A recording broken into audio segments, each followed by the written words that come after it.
The safety of drinking water continuing to be a big local concern, and now the governor's office taking up the fight against one dangerous and unregulated chemical. Jeff Reddick speaking with a local town supervisor about it. This person has battled over this for years. Good evening, Jeff. Good evening, Solomon. The chemical in question is 1,4-dioxane. It has caused cancer in lab tests, and one of its most well-known contamination sites is the town of Nassau in Rensselaer County.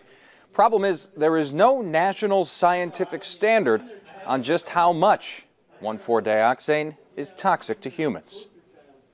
Colorado's 0.35 parts per billion. California has 1 part per billion. New Hampshire has 2.5 parts per billion.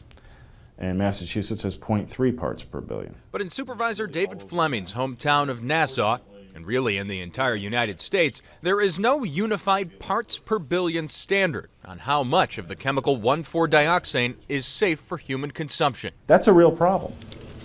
It is especially a problem at Nassau's old Dewey-Lowell landfill, where for years the Environmental Protection Agency has been filtering chemicals out of groundwater, but letting 1,4-dioxane slip through. The EPA was supervising discharge of 2.3 parts per billion into the Kill Creek. In lab tests, 1,4-dioxane is known to cause cancer, and at the Nassau Free Library, red pins on a map show how many residents around the Kill have contracted cancer. The Kill watershed is still being contaminated by the discharge of 1,4-dioxane. We have issues with the quality of our drinking water. In his regional State of the State addresses, Governor Cuomo lamented the chemical poisoning of drinking water and proposed $2 billion to study and remedy the problem. But Saturday, Cuomo took a step directly benefiting Nassau, co-signing a letter with the Department of Health and DEC that calls on the federal government to set a maximum contaminant level for 1,4-dioxane. Oh, I think it's tremendous. Now EPA is being pushed from high places to act,